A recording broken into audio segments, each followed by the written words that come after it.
How's everyone doing? Thanks for joining me on my small engine repair channel. Today's project is this Kohler push mower with a front wheel drive self-propel system. And problem is it won't start. So let's take a look at it and see if we can't fix it up.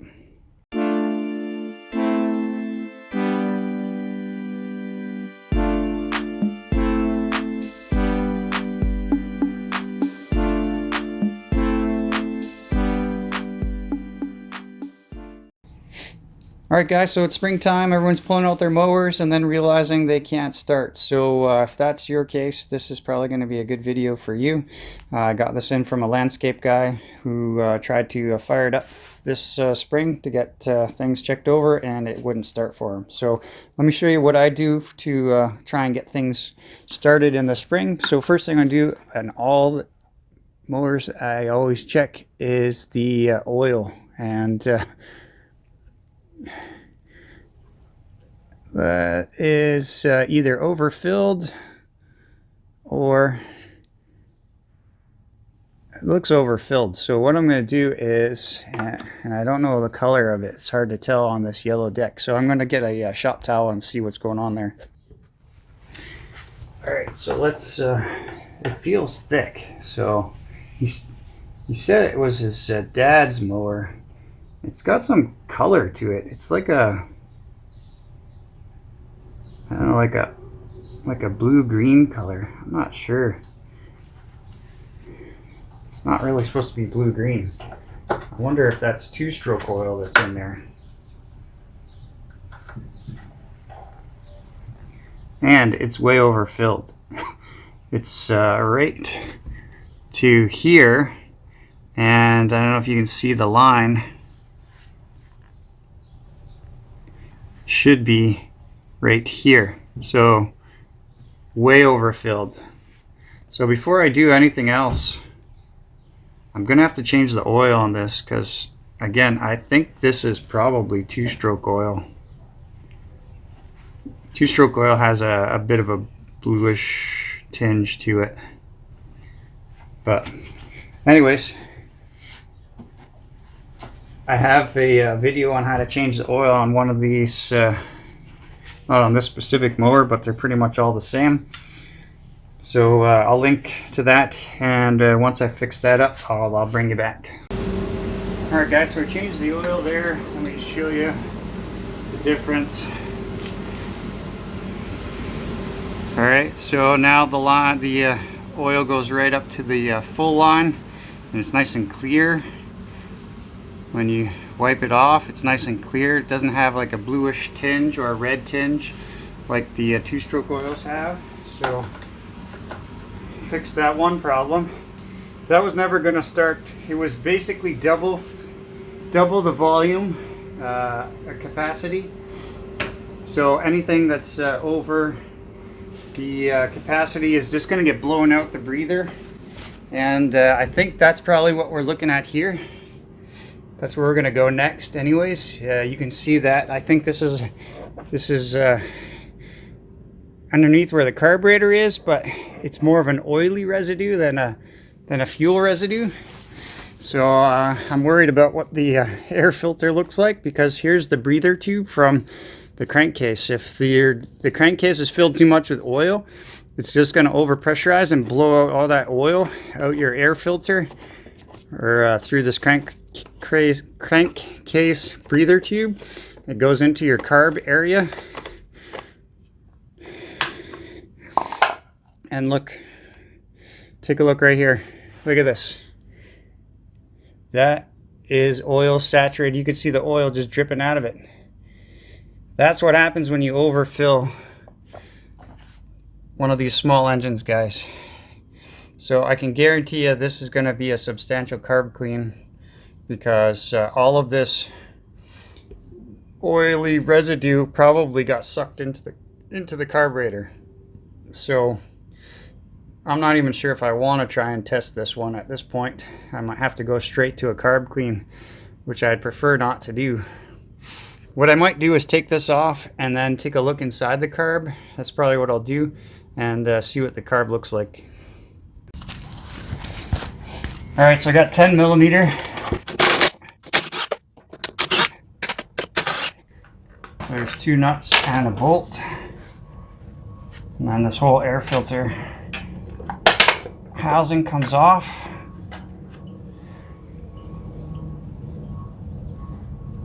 All right, yeah. Take a look in here. That is all oil in that carburetor. So I'm not even gonna be able to test this thing to see if it's running. Look at it, the oil is just dripping all over my floor. All right, so I'm not gonna be able to test this. I'm just gonna take this whole air filter assembly with the breather tube off. It goes right there, attaches right there. So take this whole thing off, and I'm gonna put you up on the lawnmower stand, and we're gonna go into this carburetor. All right, got you up on the lawnmower stand here now. I'm just gonna cut off the fuel that goes to the carburetor. Okay, we're gonna start taking this carburetor off. This one is a little bit on the trickier side because it's got this choke assembly here. The biggest thing is this, with all these linkages and stuff, you're gonna want to take pictures just to make sure that you put it all back together the right way, specifically this choke linkage. Okay, so let's get this fuel line off first.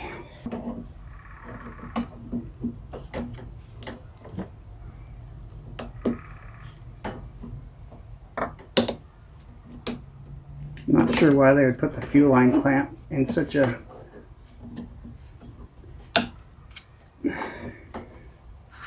weird spot.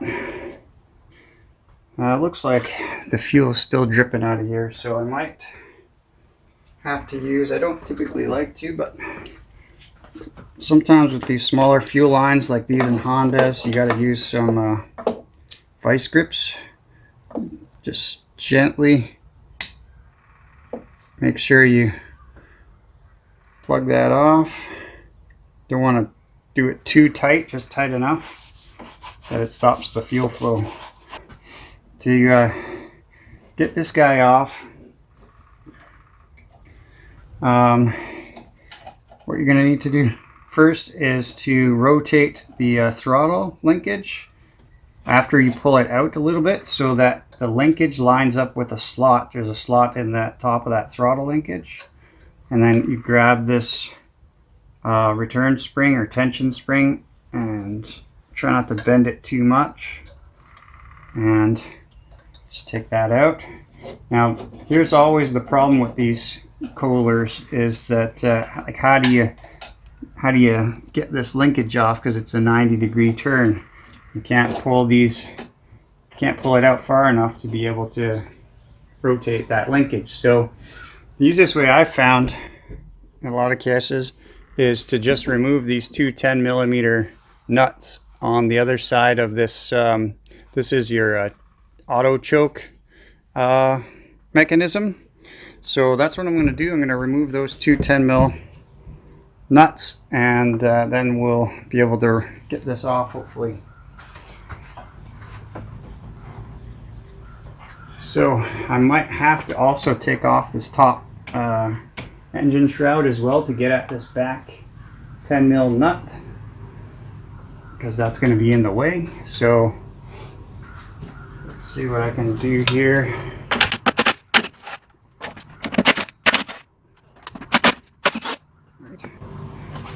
So that should all just come off.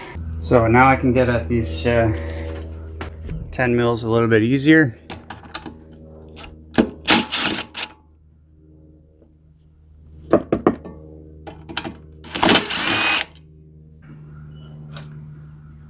And what this allows me to do is to then lift up this whole mechanism, all right? And then I can either remove it from this end or remove it from this end, okay? So I'm gonna leave that mechanism exactly the way it was laid out. And now looks like we're ready to take this guy off.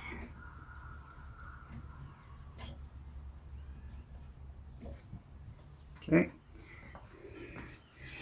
So this, it look like the oil just seeps all the way through even the carburetor there. So I'm gonna try and gently remove this back gasket without ripping it if I can. Doesn't look like I'm gonna be able to. So I might get a, I think what I'm gonna get is a knife. Get a long bladed knife and try and work my way around, because I want to try and get this off so that I can put this in something here.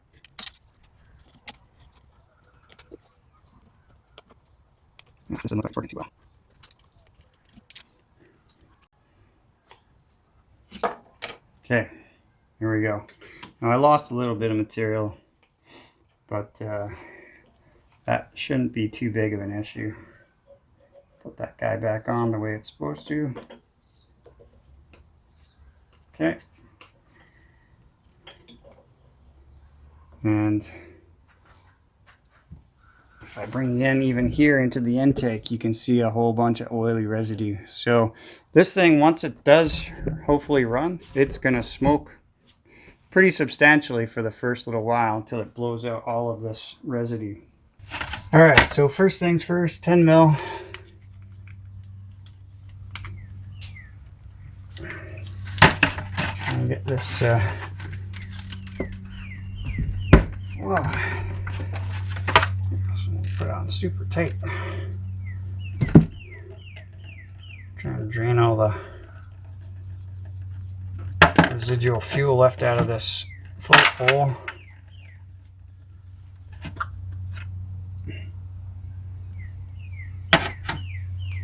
And yeah, it doesn't look good.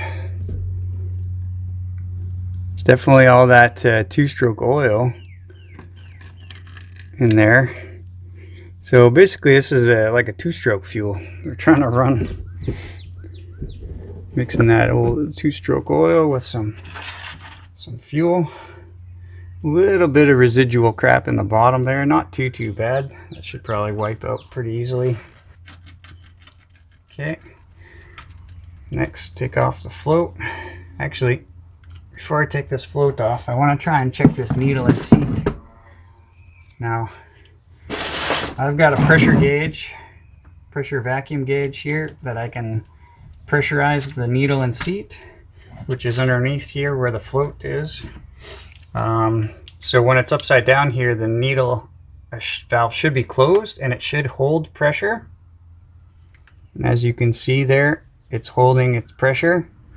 Now, if you don't have one of these, I guess your alternative would be to clean off this inlet, fuel inlet, and then blow in it and try and make sure you don't hear any air coming out of the needle valve. If it's coming out, then you're gonna have to replace that needle valve. So I'll take out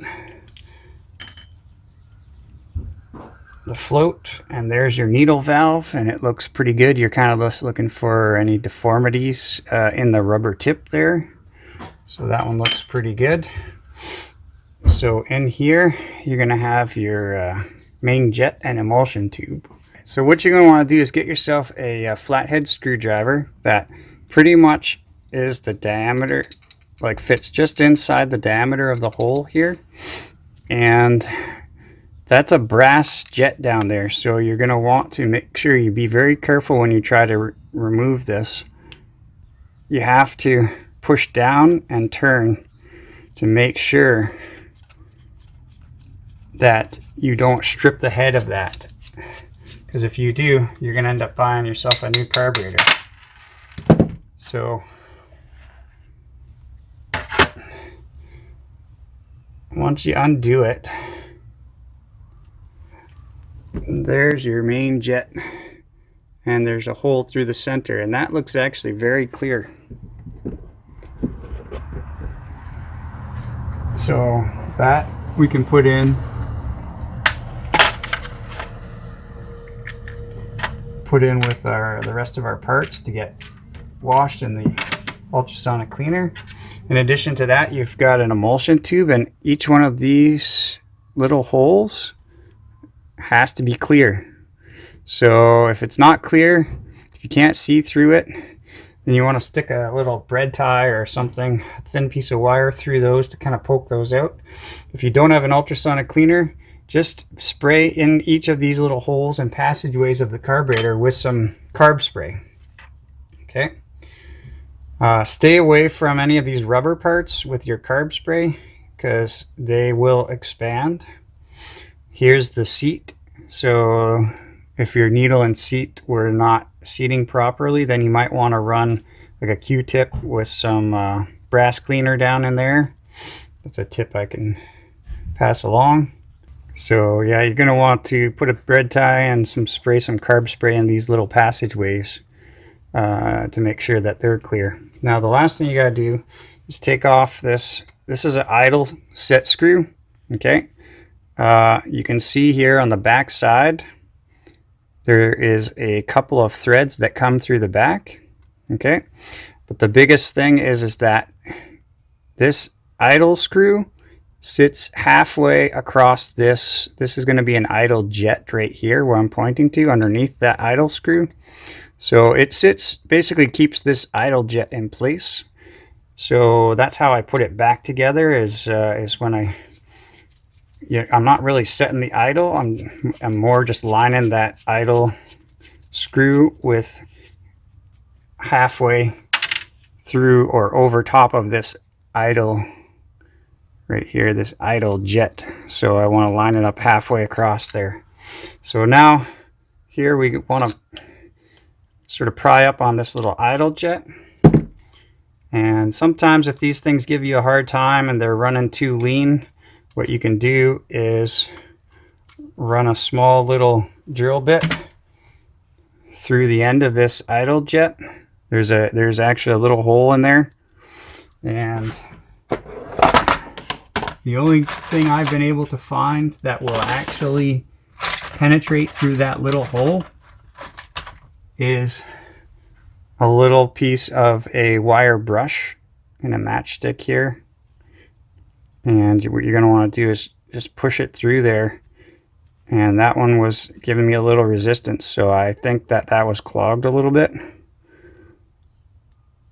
So you're going to want to run that in there a couple times and then spray some carb spray through there.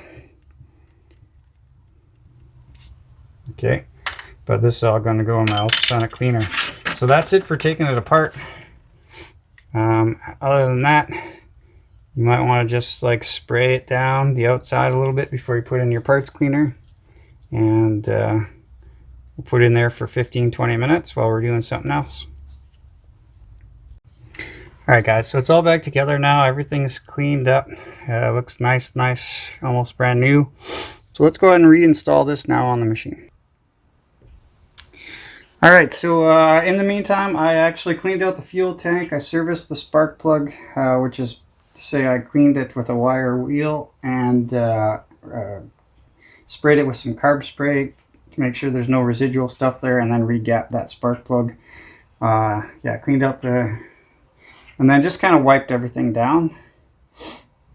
So, alright, to put this thing back together now, what we're going to do is, remember this went like this. Alright, just like that. And slide this guy on here. And at the same time, I'm actually putting the auto choke assembly back on the studs, which are connected to the muffler. Okay, now I'm ready to put on the two 10mm nuts over here. Make sure not to over tighten. Okay, put my fuel line back on, is fine. Alright, I'm gonna put this clamp on in a position that I can actually reach it for servicing in the future. Should be probably somewhere down here would be easiest. Alright, that looks better. The other thing I gotta do is, once again, open up the throttle, and I'll put, let me just show you a closer look at that. So I've opened up the throttle valve, and then you can see how this kind of lines up. If you don't open it, it doesn't line up with that slot. So it just slides down in there, and then you can put your sort of return or tension spring in here, just like that. Okay, so that's all looking good. Ready to put the top covers on with the starter, and probably we're ready at that point to put it down and give it a test drive, put some fuel in it. So stand by for that. Alright, so everything's back together. I put a new air filter in it for him there, cleaned all that up, and I lubricated the cables and the starter recoil. Only thing I haven't done yet is lubricate the adjusters on the front and back, and sharpen the blade on the bottom side. So I'm just going to test drive it here first, see what we get.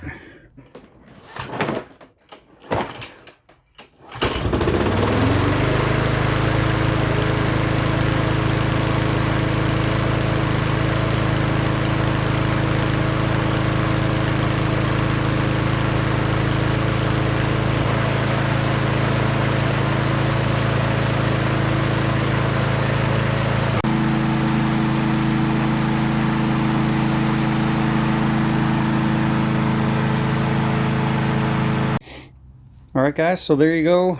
This thing is still leaking oil. As you could see, after about 5 minutes it stopped smoking, but it still smokes a little bit here and there. So there's guaranteed to be all sorts of residual oil. I'm going to run this thing for 10 or 15 more minutes probably to try and just make sure that all of that oil is evacuated from the areas it's not supposed to be in. But that's what happens, guys, when A, you use the wrong type of oil, and B, you use too much oil. So as far as the type of oil, you can use regular 10W30 motor oil or SAE 30 straight 30 weight oil for these lawnmowers. So hopefully it was informative, guys. If you liked it, please go ahead and smash the like button, and if you're not a subscriber and you like this kind of stuff, consider subscribing. It really helps me out on the channel. So until our next video, take care.